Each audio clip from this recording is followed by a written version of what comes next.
साथियों, आज हम देखेंगे भारत को भू आकृति में किस प्रकार विभाजित किया गया है।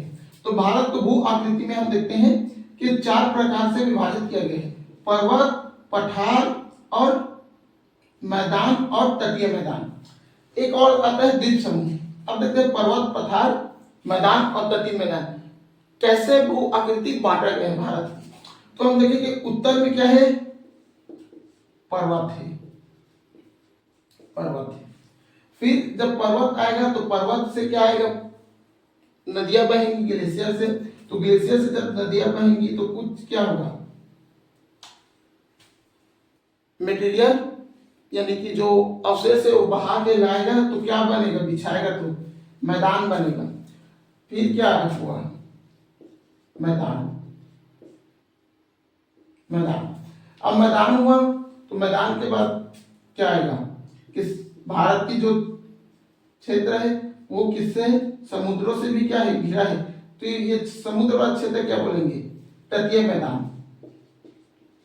तटीय मैदान, तटीय मैदान। और क्या है, ये जो मध्य वाला क्षेत्र है यहाँ पे क्या मिलते हैं, पठार। पठार। अब हम देखते हैं पर्वत क्या है। पर्वत की ऊंचाई अधिकतम होती है पठार की अपेक्षा।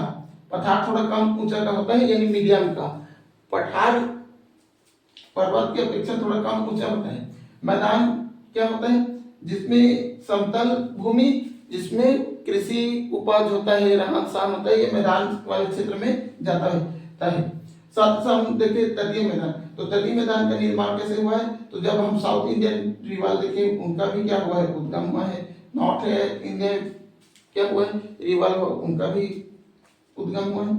तो ये जो तट वाले क्षेत्र हैं, ये तट वाले क्षेत्र को क्या बोलते हैं, तटीय मैदान। एक आता है द्वीप समूह। तो जैसे कि अंडमान है यहाँ पर, तो यहाँ क्या है, लक्षद्वीप। तो ये क्या है, द्वीप समूह। तो इसी प्रकार हम देखते हैं कि भारत को की जो भू आकृति वो पर्वत, पठार, मैदान, तटीय मैदान इस क्षेत्रों में बांटा गया है। और कई लोग द्वीप समूह को भी एक क्षेत्र के तौर पे देखते हैं।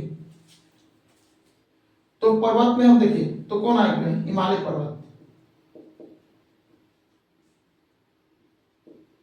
पर्वत, हिमालय पर्वत। हिमालय पर्वत मैदान अगर हम देखें तो गंगा का मैदान,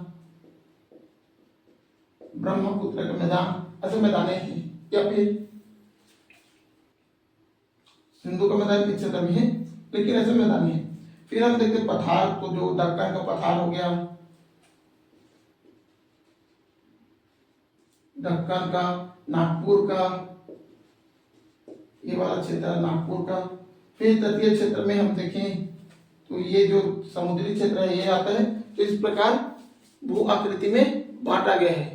अब इसी को आप डिटेल में देखोगे तो हिमालय के बारे में डिटेल में पढ़ोगे, गंगा के मैदान के बारे में डिटेल में पढ़ोगे, दक्कन के पठार, नागपुर के पठार के बारे में डिटेल में पढ़ोगे और तटीय क्षेत्रों के बारे में डिटेल में पढ़ोगे।